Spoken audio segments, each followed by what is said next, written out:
E aí, gente, beleza? Oi, David. Oi, Márcia, tudo bem? Bem-vindos e bem-vindas.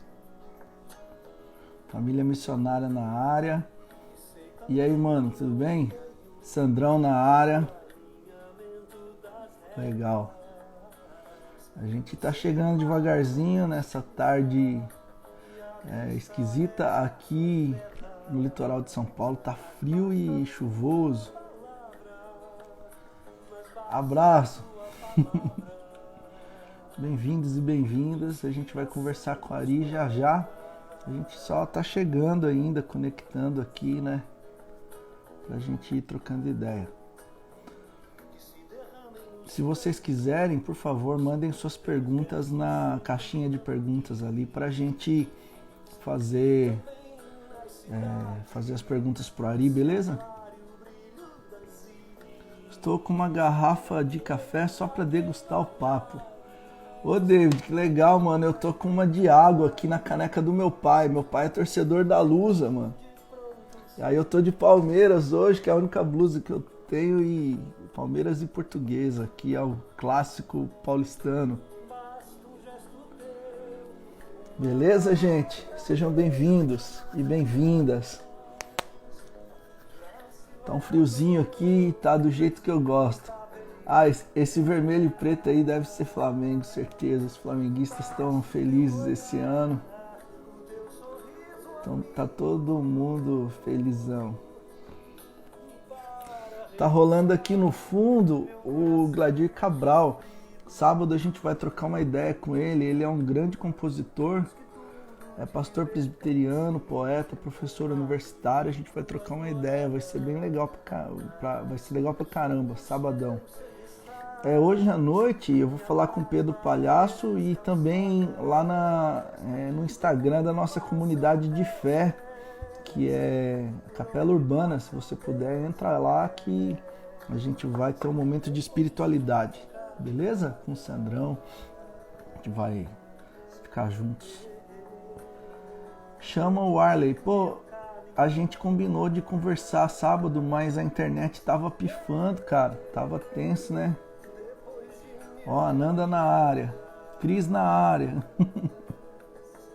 Marcão na área, Caio na área. Tá parecendo no show do Racionais, né? Lá no show do Racionais que o Mano Brown fica falando os bairros, né? Fala, Zona Leste na área, não sei o que. Pedrão Palhaço chegou aí, ó. Hoje à noite a gente vai trocar uma ideia, 22 horas. Então, se você que tá aqui agora e tá na quarentena sem fazer nada, fica ligado que às 10 horas a gente vai trocar uma ideia. Beleza? Ó, o Ari chegou aí, a gente já pode começar. Deixa eu mandar o convitinho aqui. Aqui, ó. Coisa boa, gente. Bom ter vocês aqui. E devagarzinho a galera vai chegando e a gente vai conversando. Esse é um tempo bom de conversa aqui na nossa quarentena, né? Quarentena esquisita para todos nós.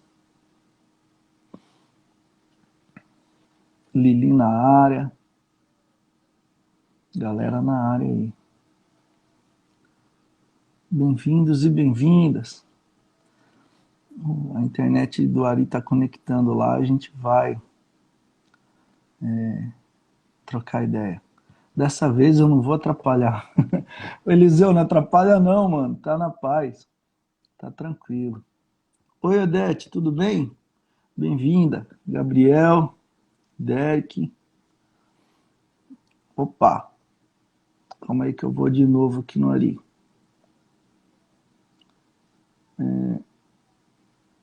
Ariovaldo, adicionar. Aguardando o Ari. E aí, Derek, bem-vindo. Tudo bem?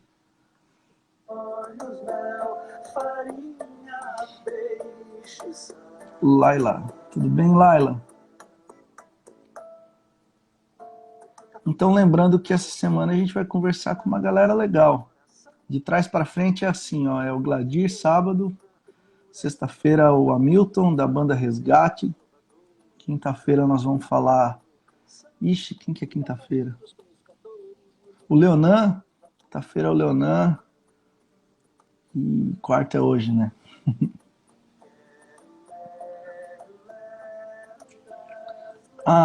Aqui no meu celular aparece que o Ari está conectando, mas tá difícil estabelecer a conexão aqui. Deixa eu tentar de novo.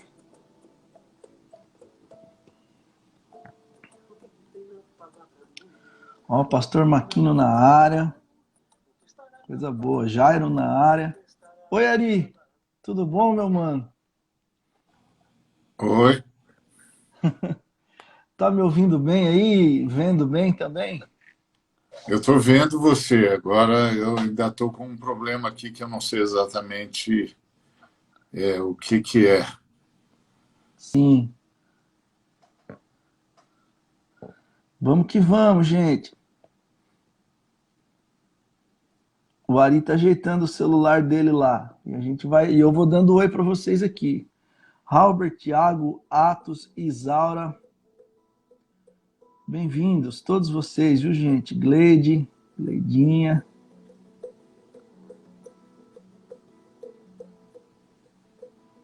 Calma aí que a gente tá ajeitando aqui para fazer uma boa conexão.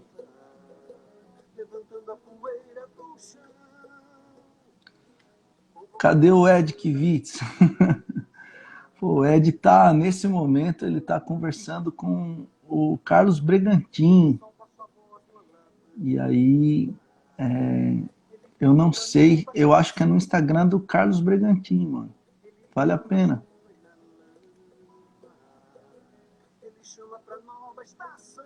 Deixa eu ver se eu acho aqui o Gladir, o Ari, ou se ele desconectou para reconectar.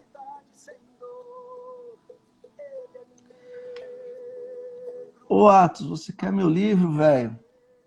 Vou te mandar um, tô de quarentena aqui, eu não tenho ele comigo não, mas a gente ajeita. Então você pode pedir na editora, só que eles têm que pagar, né, velho?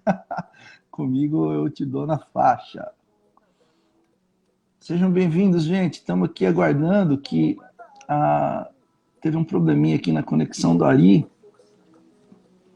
e a gente está tentando reconectar. Eu acho que ele foi reiniciar o celular, né?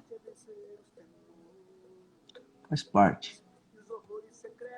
Enquanto isso, tá rolando aqui no fundo Gladir Cabral. Ó, a Paulinha na área. E aí, Paulinha, tudo bem? Que legal. John na área, Samira na área. Sejam todos e todas bem-vindos e bem-vindas. Procurando a Ari aqui, ele foi reconectar-se. Essa música que está rolando é Martinho Lutero Negro, sobre o nosso querido Martin Luther King Jr., pastor batista norte-americano, um dos militantes do movimento negro. Saudade, gente, saudade de Leida, saudade de John. Bom, vamos, espera que não tenha Tinder. Mano, hoje vai ter Tinder Gospel só meia-noite. Oi, Alexandre, bem-vindo, meu mano. Caio, bem-vindos. Nós estamos aqui aguardando que o Ari teve um probleminha lá com a conexão dele. E tá tranquilo. Enquanto isso, vocês vão enrolando aí. Eu tô com a trilha sonora do Gladir Cabral aqui, fazendo propaganda para sábado. Sabadão com Gladir. Bem-vindos e bem-vindas. Eu tô falando bem-vindo e bem-vinda porque daqui a pouco eu não Agora acho que falo está ok. mais. Beleza, Ari? Tudo bom? Ouvindo? Beleza, beleza. Graças a Deus, mano. Ari, vamos começar aqui. Eu queria te perguntar, cara. Jesus era um moço de 33 anos, né? Eu já tô com 35, tô mais velho do que ele foi. Mas tô desde novinho no reino. E você também? Como é que foi sua mocidade, mano? Eu fui convertido aos 12 anos. Ó, novinho, eram É, a idade que Jesus estava no templo. Você isso, estava indo à igreja. isso, estava entregando a vida, de fato, sendo chocado com a fé Aham. que ele me presenteou e tendo a vida sendo mudada radicalmente por ele. Sim, coisa boa. Eu também fui novinho. Meus pais começaram a frequentar uma igreja perto de casa. Eu tinha 8 anos. Eu Olha também só. fui impactado aos 8 anos, mas eu só criei vergonha mesmo com Uhum. 16, com 16 anos. Meu mano, olha só, Jesus morreu na cruz de Roma, né? Não foi num acidente de jumento em alguma esquina de Jerusalém, né? Então Verdade, é verdade. a morte dele foi orquestrada pelos religiosos, os cidadãos de bem da época, né? Sem dúvida E, nenhuma. e teve a ver com a proposta do reino de Deus. Você acha que foi essa proposta do reino de Deus que, que fez com que Jesus tivesse a complicação da cruz de Roma? Sem dúvida, a mensagem de Jesus provocou as lideranças religiosas da época, Aham, principalmente porque ele denunciou a hipocrisia dessas lideranças, uhum, denunciou o equívoco deles na interpretação das escrituras e denunciou o equívoco deles na compreensão do que seria o reino de Deus ou a chegada do reino de Deus, deixando claro que eles estavam com as expectativas equivocadas e uhum, estavam ensinando falsamente e que o reino de Deus chegava para uma mudança substancial, não só na história, mas a partir da vida de cada um dos seres humanos. E uhum, que exigia, portanto, um novo nascimento, e eles não entenderam isso de um lado. De outro lado, eles, aos que entenderam que Jesus vinha promover um embate belicoso com o Império Romano na tentativa de substituir Roma por Israel e César por ele. E uhum. aí ficaram com medo desse embate, porque entendiam que esse embate destruiria Israel. E aí, entre destruir Israel e destruir o profeta, como eles o entendiam, decidiram destruir o profeta. Sim. E o reino de Deus, essa utopia de um mundo outro, né, baseado nos valores de justiça, também complicava a religião posta, né, no Templo de Jerusalém, né, Ari? E aí é, é o fator complicador aí, né? Você acha que a gente consegue ver pedacinhos do reino de Deus nos dias de hoje, especialmente aqui no Brasil? Onde a gente encontra? Bom, a gente consegue ver a influência do reinado de Deus na história, por exemplo, Uhum, na consciência dos direitos humanos. sim. Direitos humanos é um ganho que a Uhum, humanidade tem a partir da fé cristã. É a uhum, semeadura do reino de Deus. E a gente consegue ver em comunidades e irmãos e irmãs que entenderam a lógica de que a justiça do reino de Deus é uma realidade onde todos desfrutam igualitariamente de tudo que Deus é e de tudo que Deus doa, e partiram então para tornar possível o acesso de todos os seres humanos ao que lhes dá um mínimo de dignidade. Então a gente encontra aqui e ali comunidades e pessoas que amam o Cristo e por isso mesmo amam o próximo e por isso mesmo demonstram levando ao próximo as condições mínimas de dignidade. uhum. Legal. O Ari, o Allende disse que ser jovem e não ter sonhos revolucionários é uma contradição genética, né? E por que você acha que grande parte da juventude dos nossos dias envelheceu tanto, conservadorizou-se tanto, ficou chata, uns jovens chato à beça. Você acha que isso teve alguma influência do conservadorismo escondido dentro das comunidades de fé, especialmente aos jovens evangélicos, né? Bom, eu não tenho dúvida de que desde a queda do Muro de Berlim, Uhum, a gente tem uma investida da direita para assumir um papel hegemônico na história. A uhum, queda de Berlim foi um embate entre o capitalismo e o socialismo, e o capitalismo venceu. Então, desde então, a direita capitalista decidiu ser hegemônica na história. Começou um uhum, trabalho de doutrinação em vários níveis. E encontrou na fé evangélica, principalmente a partir dos Estados Unidos, uhum. um aliado precioso. Sim. E esse aliado precioso foi assumindo essa demanda como sua e, inclusive, apresentando o capitalismo como um elemento de fé, como parte da confissão de fé. Sim. E isso começou a ocupar os púlpitos, principalmente porque foi semeado na igreja um medo muito grande dos comunistas, porque eles perseguiram a igreja, assim como Uhum, foi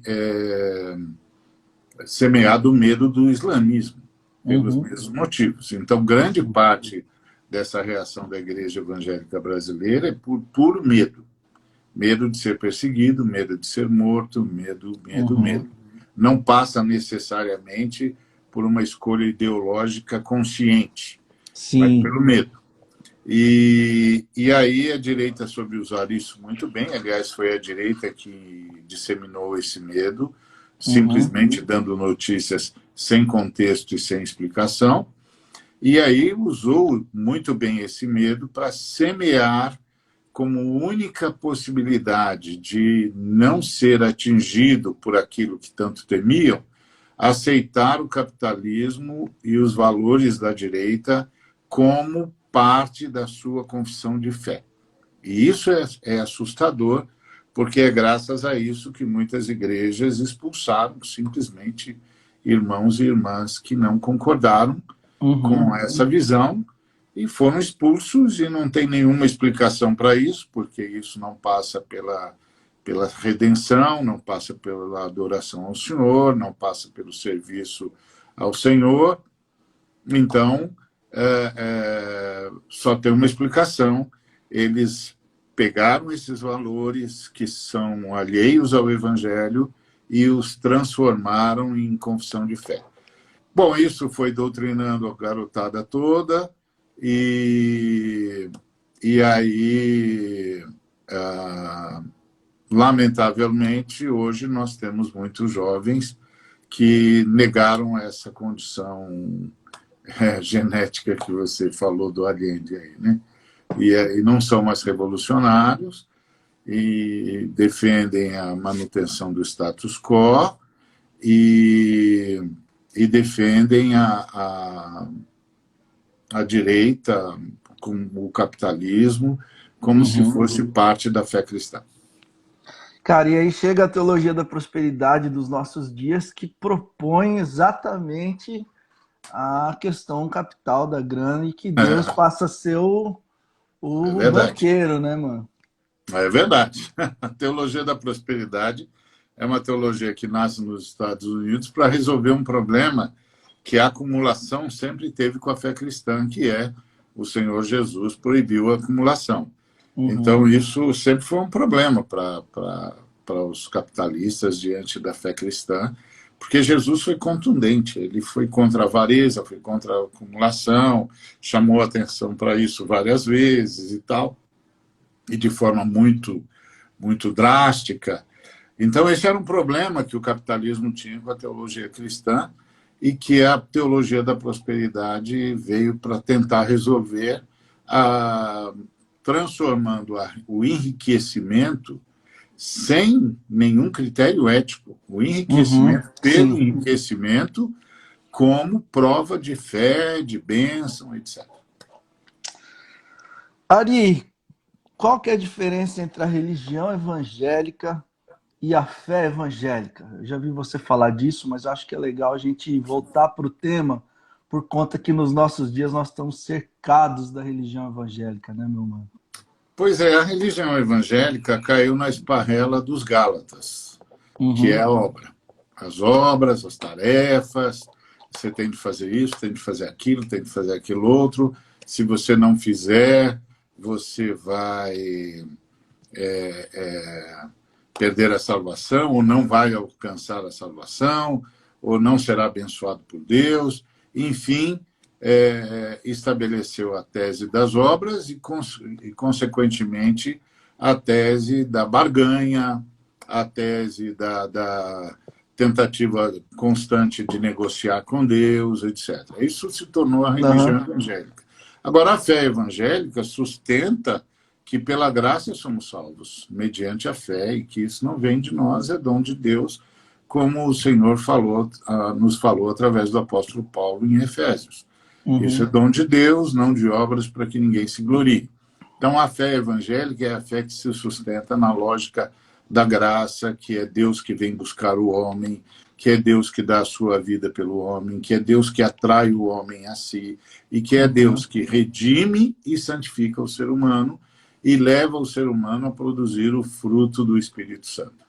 Então, isso é a fé evangélica. Uhum. Agora, a religião evangélica virou mais uma tentativa de buscar Deus a partir das suas próprias forças, suas capacidades sacrificiais, etc., etc., que é a negação da graça, é a negação do sacrifício de Cristo. E aí cai nessa esparrela da barganha, se você não Uhum. contribuir, se você não fizer isso, se você não fizer aquilo. E a única coisa que isso faz é aprisionar os seres humanos aos seus líderes religiosos, que passam a manipular a sua fé e Uhum. passam a ser os porta-vozes exclusivos de Deus, que garantem para o fiel se ele foi ou não foi aceito, se ele foi ou não foi salvo, se ele será ou não abençoado.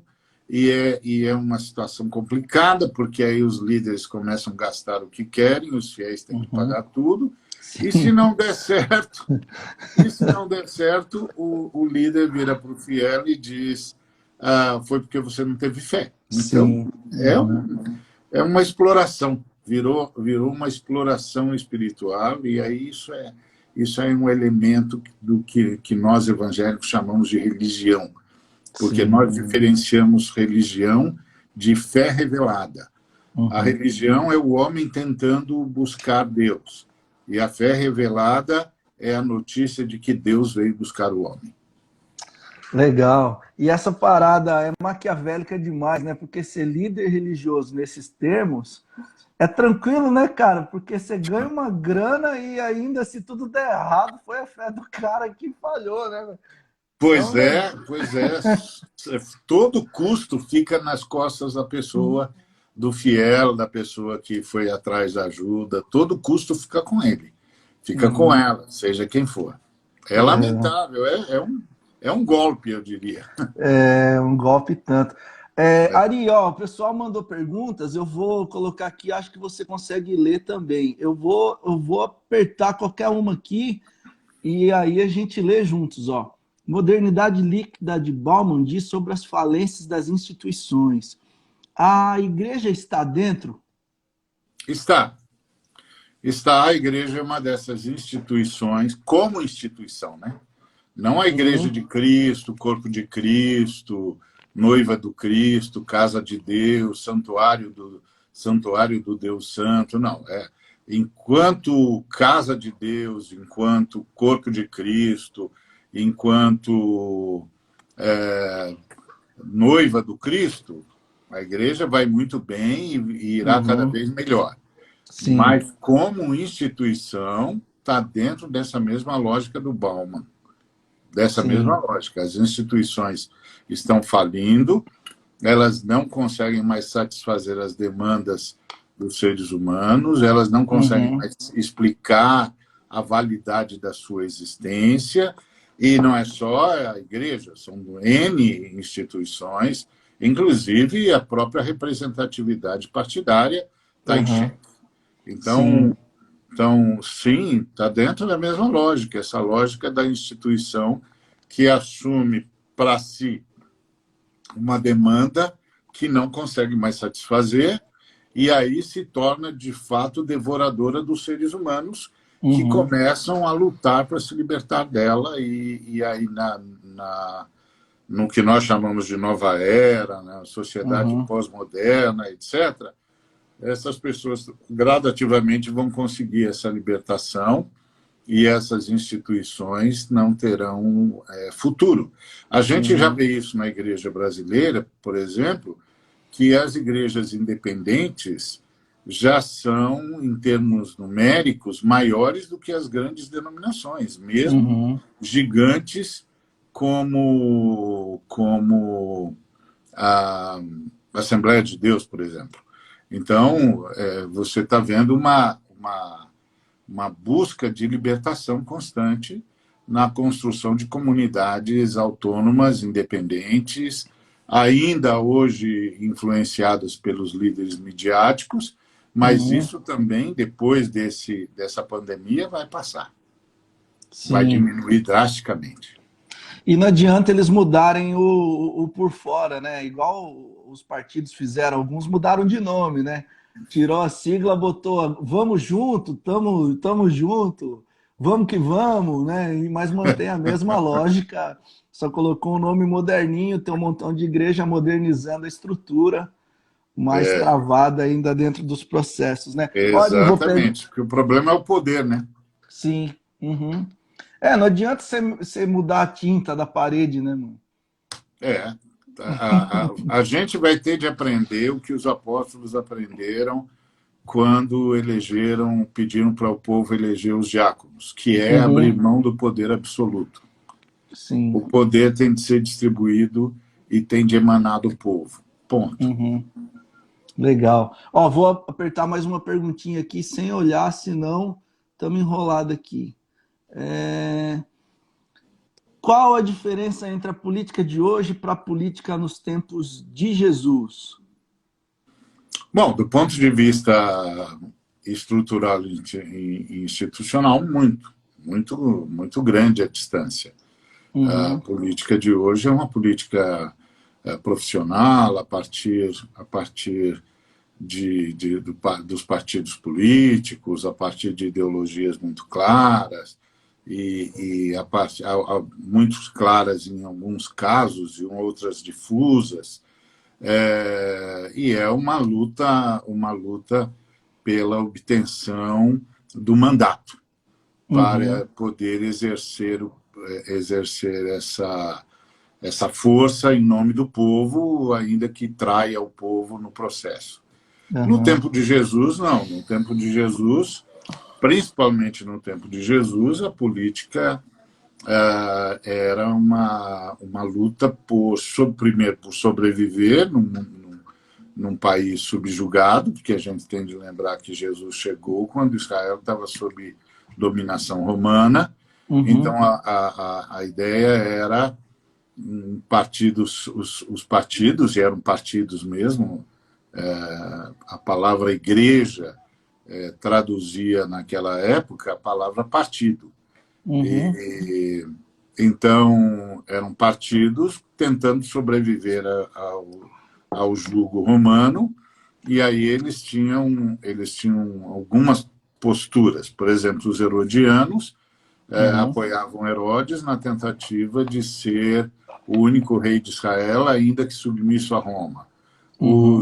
Os saduceus tinham acordos com Roma, tanto é que no tempo de Jesus, o sumo sacerdote Caifás não era legítimo, ou seja, Uhum. ele era genro de Anás, que tinha sido um sumo sacerdote que foi imposto pelos romanos, e aí ele tinha 5 filhos, cada um dos 5 filhos dele foi sumo sacerdote, depois um neto dele foi sumo sacerdote, e finalmente Caifás, seu genro, foi sumo sacerdote, mas ele permaneceu como a eminência parda do sumo sacerdócio, e era um cara que os romanos tinham imposto quando os romanos perceberam que os judeus só acreditavam, só obedeciam o sumo sacerdote.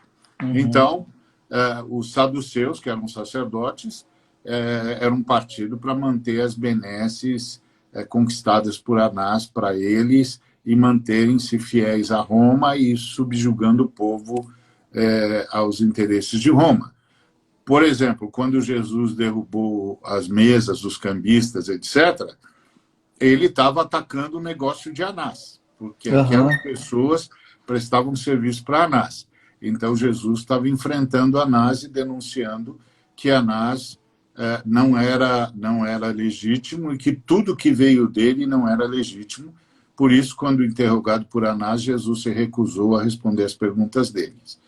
Os fariseus eram os caras que tinham reinventado a fé judaica a partir dos escribas, com a construção das sinagogas, e estavam tentando o tempo todo garantir a possibilidade de manter as sinagogas, e aí fazendo concessões aqui e ali, e não enfrentando o poderio romano, nem denunciando o poderio romano, com medo de perder a prerrogativa de sustentar as sinagogas. E os herodianos, aí sim, esses eram os que omitiram-se, mas saíram do cenário e foram para o deserto. E, finalmente, os zelotes, que eram os revolucionários, que queriam a deposição de Roma através da guerrilha. Então, esses partidos, eles se assemelham aos nossos partidos quando você pensa que está todo mundo em volta do que fazer com o poder e do que fazer com quem detém o poder. Mas é óbvio que nós agora somos uma democracia, nós estamos a milênios de distância, e hoje a luta é por angariar a simpatia do povo, não necessariamente para oferecer ao povo o que o povo quer, mas quem vai enganar o povo de tal maneira que o povo vai acreditar que estes é que correspondem aos seus interesses. Isso não muda o fato de que há partidos que, de fato, são comprometidos com os trabalhadores, comprometidos com os pobres, comprometidos com os vulneráveis. Mas há muitos, se não a maioria, que fica tentando achar um jeito de ganhar eleições através de falas demagógicas que nunca serão cumpridas. Mas, dentro do poder, aquela luta é fraticida e intestina para ver quem é que abocanha a maior parte do poder. Então, nesse sentido, as semelhanças são as de que, tanto lá quanto aqui, eram seres humanos. E os seres humanos são egoístas, vaidosos, sonham com o poder, são mentirosos, ou seja, os elementos da queda que estão presentes aqui estavam presentes lá também. Então, nesse sentido, qualquer movimento humano se encontra. Haja vista o Príncipe de Maquiavel, que é lido até hoje. E até hoje os caras entendem o que ele está dizendo. Então, você vê que o mundo mudou, mas o ser humano não. Os caras estão lendo justamente para aplicar as propostas maquiavélicas. Virou termo, né? Virou terminologia. Ô, Ari, pegando um gancho nisso que você está falando, é legal lembrar de Lucas 3, né, cara? Porque João Batista, ele é a antítese dessa loucura, né? Ele parece ser o profeta ou o sumo sacerdote marginal, né? Que anda na periferia do proposto, né?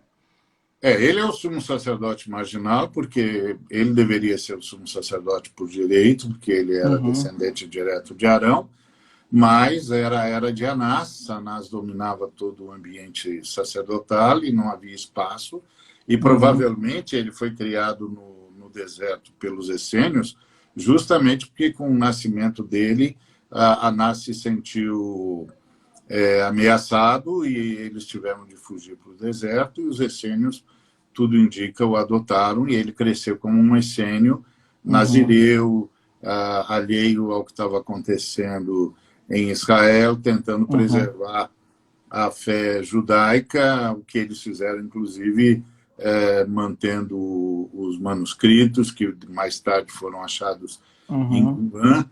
É, e ele era assim, ele era totalmente marginal, totalmente. Uhum. Ele provavelmente não seria aceito nas nossas igrejas de jeito nenhum. Um sujeito Uhum. de 30 anos que aparece vociferando arrependei-vos que é chegado o reino de Deus, que nunca Uhum. cortou o cabelo, nunca cortou a barba e vestia roupa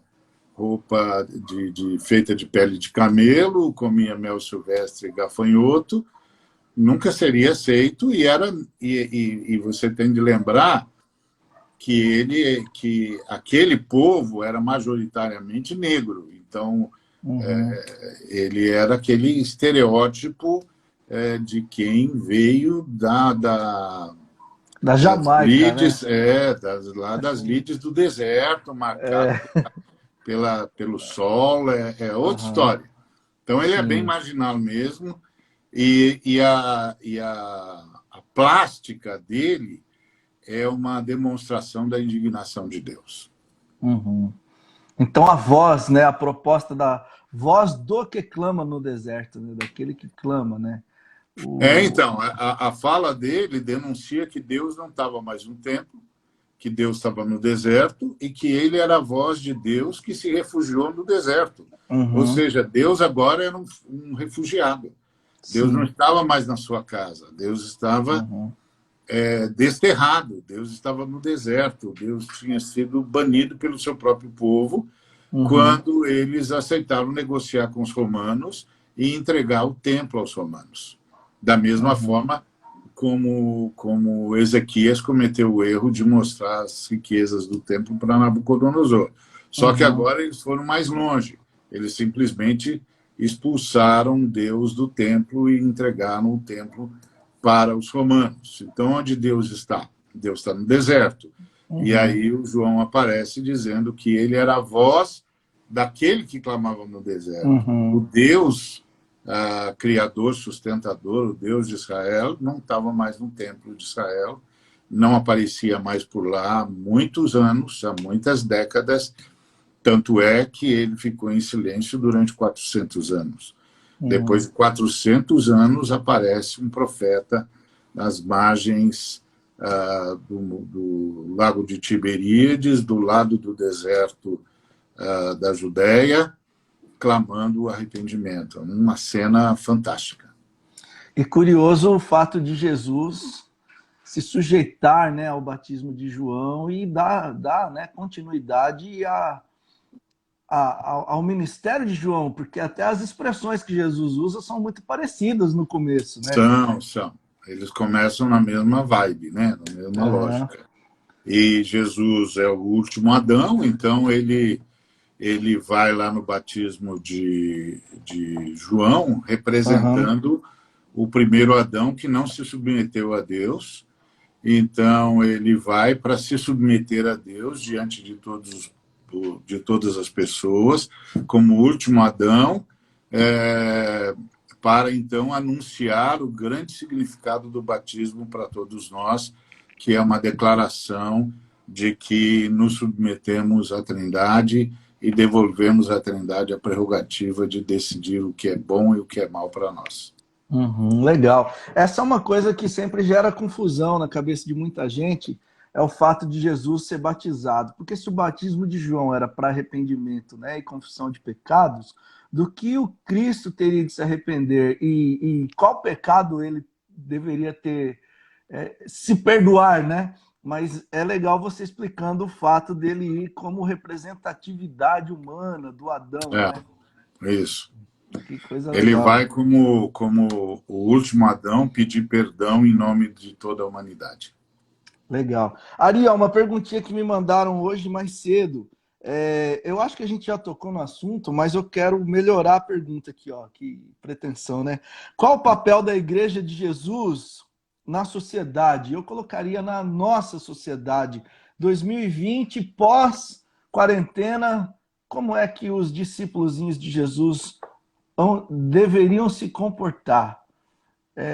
Com o nosso contexto, né? Bolsonaro no poder, o Bernie Sanders abandonando lá nos Estados Unidos, a quarentena acabou, a China tá aí, todo mundo falando mal. O que a gente faz, mano? Boa pergunta. Bom, a igreja não tem nenhum chamado de Deus para assumir o poder, a igreja tem um chamado de Deus para ser a consciência dos poderosos, a consciência do Estado. Sim. Então, acho que a igreja tem de ocupar esse papel. E agora era a hora. Agora era a hora. Por exemplo, ao invés da igreja estar apoiando o presidente que quer se livrar da quarentena o mais rápido possível e salvar a economia, etc., agora era a hora da igreja dizer que Jesus Cristo não morreu por economia nenhuma, Jesus Cristo morreu pelos seres humanos, e os seres humanos são a prioridade divina, e que, portanto, salvar seres humanos é absolutamente demandatório por parte de Deus. Não há desculpas para sacrificar seres humanos. Ponto. Então, isso a igreja tinha que estar fazendo agora. Agora, nesse instante. E não está. Pelo contrário, está apoiando o presidente na sua loucura, está grata porque o presidente colocou as reuniões presenciais da igreja como reuniões de primeira necessidade ou essenciais, e a igreja não reage, e além disso, ainda pede, transforma o presidente em uma espécie de papa, porque pede para o presidente convocar a igreja evangélica à oração, o que não devia ter sido feito de jeito nenhum. Primeiro, porque a igreja evangélica não nomeia papas. Segundo, porque o Estado não pode não pode convocar a igreja. A igreja e o Estado não são a mesma coisa e jamais serão. E, em terceiro lugar, porque isso leva o presidente a quebrar a lei, porque o Estado é laico. Exatamente. Então, a igreja está se portando de modo absolutamente inadequado. Agora, pós-quarentena, vem aí um novo mundo. Tudo indica. Um mundo liderado pelos chineses, com todas as agravantes. Porque tem que lembrar que os chineses têm uma série de agravantes. Por exemplo, alguns dirão é porque os chineses são comunistas. Não. É porque os chineses não passaram por nenhum dos movimentos que forjaram a sociedade moderna. Eles não passaram pela Renascença, eles não passaram pelo Iluminismo, eles não passaram pela Revolução Francesa, eles não passaram por nada disso. Na verdade, a única coisa que os liga ao Ocidente é justamente a Revolução Marxista. Porque a Revolução Marxista é eminentemente ocidental e eminentemente judaico-cristã. Então, como os chineses virão? Esse é o ponto. Como eles exercerão liderança no mundo? Qual é o princípio ético deles? Exatamente. Então, a gente não sabe, porque eles não trabalham com a mesma noção de finalidade que nós trabalhamos. Porque ética é teleológico, é noção de finalidade. Para o que é que existe o ser humano? Então, na visão evangélica que vingou, a visão protestante que vingou na Europa e nos países colonizados pelos europeus, que são a maioria dos países do chamado Ocidente, ele que é mais do que um hemisfério, não é? O Ocidente é uma cultura. Então, para nós, a vocação do ser humano é glorificar a Deus, a vocação do ser humano é ser feliz, a vocação do ser humano é construir uma sociedade justa, etc. Sim. Para os chineses, a vocação do ser humano é trabalhar. Uhum. É trabalhar. Então, por isso, você tem a, a ideia de que o trabalho se justifica por si mesmo. Então, eu não sei quantos assistiram o documentário que ganhou o Oscar, chamado Indústria Americana, mas se não assistiram, eu recomendo, porque Uhum. lá você vai ver de maneira muito clara, a diferença entre o Oriente e o Ocidente, com a agravante de que os Estados Unidos não é o melhor representante do Uhum. Ocidente. Os europeus são melhor Sim. representantes do Ocidente do que os Estados Unidos. Uhum. Então, os Estados Unidos nem é o melhor representante do Ocidente. E, embora tenha liderado o Ocidente nesses últimos 60 anos. Então, Uhum. o 80 anos, né, por causa Sim. a partir da Segunda Guerra, É. principalmente. Então, a crise vai ser muito grande e vai ser uma crise ética. E aí Uhum. a igreja, ou ela se assume como a consciência ética da humanidade, ou Uhum. ela vai perder a sua função na história.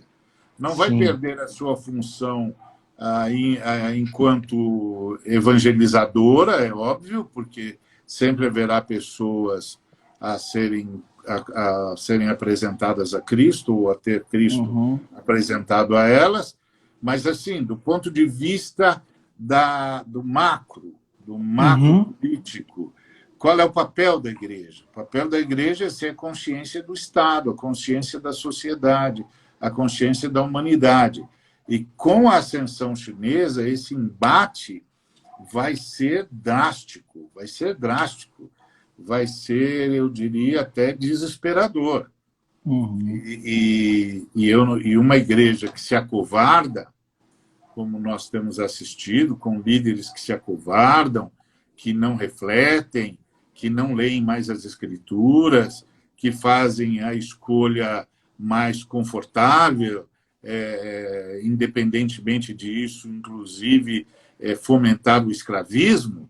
Uma Uhum. igreja dessa, nós não vamos aguentar o tranco. É uma igreja antiética para um momento que pede a ela que seja a consciência da Exatamente. humanidade, né? Cara, nem eu imaginava o quanto que essa pergunta daria dor de cabeça, né? Porque É, a gente vai ter um confronto com o Ocidente, o pensamento ocidental, né? A cultura ocidental, exatamente. com Há um um olhar filme oriental. Há um filme que foi o David Bowie que estrelou, chamado Furiô, Em Nome da Honra. Uhum, É uma história da Segunda Guerra Mundial, em que o David Bowie representa, é das forças aliadas e é uhum, preso pelos japoneses na Guerra do Pacífico.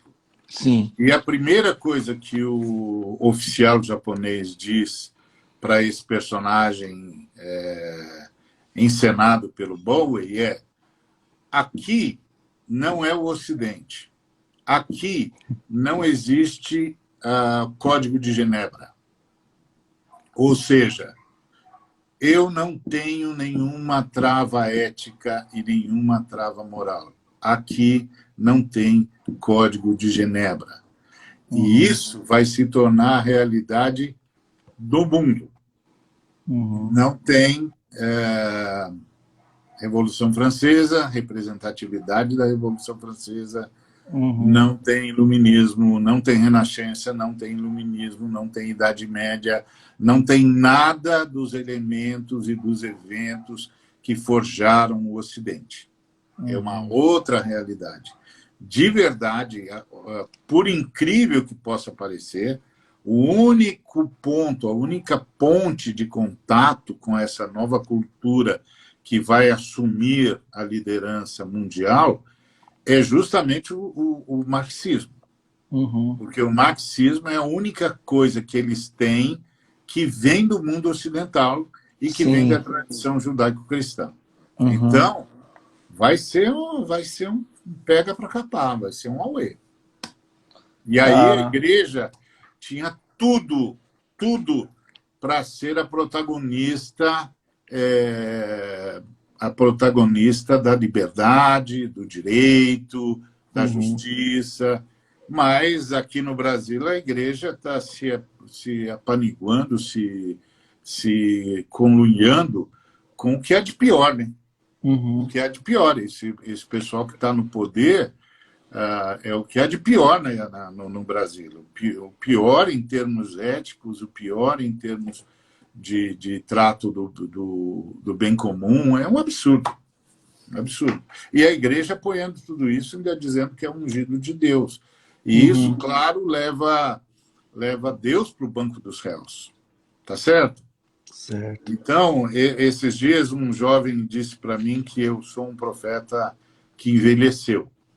E eu pensei, acho que eu vou falar para ele, ele que é o profeta novo, o que é que ele vai fazer quando todo mundo não acreditar mais em nada? Uhum. Quando Deus não for mais protagonista da história e Sim. quando os próprios brasileiros não conseguirem mais acreditar na mensagem dos evangélicos por causa do que os evangélicos fizeram nesse momento da história. Aí eu quero que ele me responda, ok, você que é um profeta novo, o que você vai fazer? O que você vai dizer? E Até aí, quando você... porque, até porque, Ari, você já vai estar do lado de Jesus na paz de Deus. Ele vai Se estar aqui Deus ralando quiser, ainda. Ele vai estar aqui dando se Deus profetada. quiser, exatamente, se Deus quiser. Porque esse é o ponto. A igreja vai, quando o estudo cair, vai cair, já está ruindo, né? Já está indo ladeira abaixo. Esse camarada vai levar a igreja, uma grande parte da igreja evangélica junto com ele. Aham. Porque todos os caras vão dizer, escuta, vocês apoiaram esse cara, Uhum. entendeu?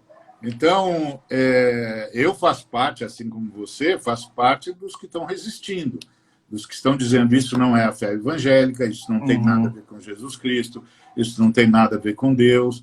Agora, talvez Deus nos use para salvar um remanescente. Uhum. Mas nós nunca vamos poder evitar que o cara jogue na nossa cara que é verdade, vocês são diferentes, mas a maioria de vocês fez Sim. isso, sim, senhor. E eu vou ter Uhum. de dizer, fez, que pena, É. foi lamentável, fez. E aí, em que mensagem nós vamos acreditar? Uhum. Entendeu? E Deus Sim. está onde nesse negócio? Uhum. As pessoas não estão pensando no custo das escolhas que estão fazendo como pastores e pastoras ao apoiarem isso que se estabeleceu no Brasil. Uhum. E vai dar a treta da Europa, né? Pós Segunda Guerra, né? É a molecada olhando e falando, pô, mas vocês estavam lá apoiando o cara. Exatamente, exatamente. A garotada vai dizer, bom, tudo bem, mas essa crise é crise cristã. Uhum. E a fé cristã, o cristianismo, teve muitas crises. Por exemplo, o escravismo é uma crise cristã, Uhum. porque Jesus Cristo é o abolicionista por excelência, veio para libertar a gente da escravidão espiritual e de toda e qualquer escravidão. Por isso, Uhum. os cristãos jamais deveriam ter aderido à escravidão. A escravização é um problema humano desde sempre, de Uhum. antes de Cristo, de antes de Moisés, desde sempre. Mas aí os cristãos, seguidores do Cristo, que é o abolicionista por excelência, que veio destruir o escravizador mor, que é Satanás, e libertar os seres humanos não só da escravidão espiritual, mas de todas as escravidões, Uhum. esse povo seguidor de Cristo jamais podia ter aderido à escravidão, mas aderiu. Aderiu e no Brasil, por exemplo, sustentou por 380 anos. Uhum. Jamais deveria ter aderido à colonização como ela aconteceu, mas aderiu. Então, isso são falhas cristãs que a gente já tinha Uhum. que a gente vai ter de explicar. Depois ainda a gente vai ter de explicar, ou teve de explicar, ou está tentando ainda explicar duas grandes guerras no mundo cristão. Exatamente. Certo? Então, e agora vamos ter de explicar a ascensão da direita também. Quer dizer, isso é o quê? Isso é o resultado de uma igreja pusilânime, com líderes pusilânimes, com líderes que não foram fiéis a nosso Senhor Jesus Cristo e que não fizeram a coisa parar. Esse é o ponto. Por exemplo, no Brasil nós tivemos a chegada de Robert Calley, o primeiro evangélico de missão a chegar no Brasil. Ele fundou a Igreja Congregacional. Ele era um cara que não batizava quem tivesse escravos. Se o camarada dissesse que se converteu e era senhor de escravos, ele tinha de se arrepender de ser senhor de escravos, ele tinha de libertar os escravos, ele tinha de indenizar os escravos, e só então ele poderia ser batizado. Então, esse era um cara que entendeu o papel dele, o papel da igreja. E que se tornou um elemento abolicionista dentro de uma nação escravista, escravocrata, inclusive. Mas aí os outros missionários chegaram e, em vez de se unirem a ele e formarem um bloco abolicionista denunciando que a escravidão era anticristã, aderiram ao que os romanos fizeram durante 400 anos e passaram a sustentar o escravismo também. Então, isso é uma falha cristã. Sim. É uma falha da parte da Igreja de Roma, é uma falha de parte da Igreja protestante. Então, nós temos muita coisa para explicar. Sim. Muita coisa. Muita coisa do qual se arrepender e para não permitir que aconteça mais. Então, a escravidão, a escravização, as guerras fratricidas, tanto a Primeira quanto a Segunda Guerra, a colonização da África, das Américas, da Oceania, que nós vamos explicar como foi que a gente permitiu uma loucura dessa. E agora, estamos, graças a esses pastores irresponsáveis, nós estamos agora assumindo o custo do neofascismo, do neonazismo, do avanço da extrema-direita, que é racista, misógina, homofóbica. Meu Deus do céu! Tudo isso e mais um pouco. Ari, deixa eu só te cortar. Desculpa, deixa eu só te cortar. Imagina, terminei aqui. É porque vai cair em 1 minuto e eu tenho mais 2 perguntas aqui. Você se importa da gente religar de novo, reconectar? Claro, não, vamos mais alguns religar. 20 minutinhos, tá bom? Vai cair automaticamente com o Instagram, dá 1 hora para nós só. Perfeito. Beleza, mano? Então aí a gente encerra e recomeça. Positivo.